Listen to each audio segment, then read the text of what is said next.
Theatre വിട്ടാലും നമ്മുടെ കൂടെ തുടരുന്ന ഒരു വെൽ മെയ്ഡ് മൂവിയാണ് തുടരും. ഒരു സാധാരണ കുടുംബ പശ്ചാത്തലത്തിൽ തുടങ്ങി പതിയെ കത്തിക്കയറി പിന്നീട് ഉച്ചസ്ഥായിലേക്ക് എത്തുന്ന തരുൺമൂർത്തിയുടെ മുൻ സിനിമകളേക്കാൾ വളരെ ചടുലമായ മേക്കിംഗ് ഉള്ള ഒരു മികച്ച സിനിമ. പഴയ ലാലേട്ടൻ റെഫറൻസുകളും പല സിനിമ റെഫറൻസുകളും എങ്ങനെയാണ് വളരെ മിതത്വത്തോടെ വളരെ ഒഴുക്കോടുകൂടി ഇതിൽ ഉൾച്ചേർത്തിരിക്കുന്നതെന്ന് എടുത്തു പറയേണ്ടതാണ്. ശരിക്കും മോഹൻലാൽ എന്ന് പറയുന്നത് ഒരു കൊമ്പനാനയാണ്. ആ കൊമ്പനാനയെ പിടിച്ച് മരത്തിൽ കയറ്റാനാണ് അദ്ദേഹത്തിൻ്റെ ഫാൻ ബോയ് ഡയറക്ടർ ഈ അടുത്ത് ശ്രമിച്ചിരുന്നത്.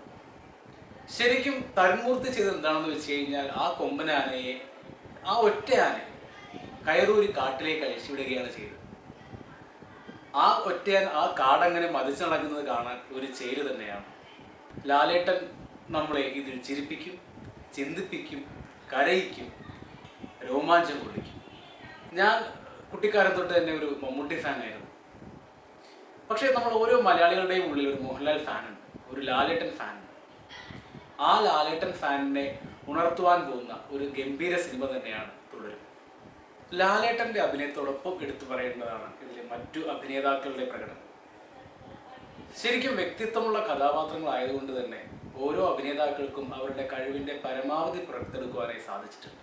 അല്ലെങ്കിൽ തരുൺമൂർത്തി അത് പുറത്ത് കൊണ്ടുവന്നിട്ടുണ്ട്. ഇതിൽ പ്രത്യേകം എടുത്തു പറയണമെന്ന് തോന്നിയത് പ്രകാശ് വർമ്മയുടെ പ്രകടനത്തെയാണ്. അദ്ദേഹത്തിന് നമുക്ക് എല്ലാവർക്കും അറിയാവുന്ന ഒരു പരസ്യ സംവിധായകനായിട്ടാണ്.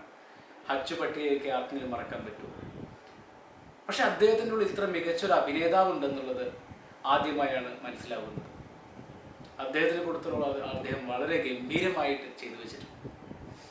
പിന്നെ എടുത്തു പറയുന്നത് ബാക്ക്ഗ്രൗണ്ട് സ്കോറിനെ കുറിച്ചാണ്. ജേക്സ് ബിജോയ് ചെയ്തിരിക്കുന്ന ബാക്ക്ഗ്രൗണ്ട് സ്കോർ, ഇന്റർനാഷണൽ അല്ലാത്ത ബാക്ക്ഗ്രൗണ്ട് സ്കോർ എങ്ങനെയാണ് ഓരോ സീനിനെയും എലിവേറ്റ് ചെയ്യുന്നതെന്ന് പല പ്രമുഖ മ്യൂസീഷ്യൻസും കണ്ടുപിടിക്കേണ്ടിയിരിക്കുന്നു. ഫാമിലി ഡ്രാമയും സെന്റിമെന്റ്സും ആക്ഷനും എല്ലാം ഉള്ള ഒരു കംപ്ലീറ്റ് പാക്കേജ് കാണുവാനായി നിങ്ങൾക്ക് ഇഷ്ടമുണ്ടെന്നുണ്ടെങ്കിൽ ടിക്കറ്റ് കിട്ടുമെങ്കിൽ ഇപ്പോൾ തന്നെ തിയേറ്ററിലേക്ക് വിട്ടോളൂ.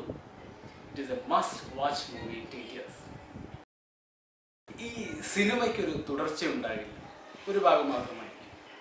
പക്ഷേ ഈ സിനിമ ചർച്ച ചെയ്യുന്ന ഒരു പ്രമേയമുണ്ട്. അതിനി തുടരുക തന്നെ ചെയ്യും. നമ്മുടെ സമൂഹത്തിനൊരു വിള്ളലായി.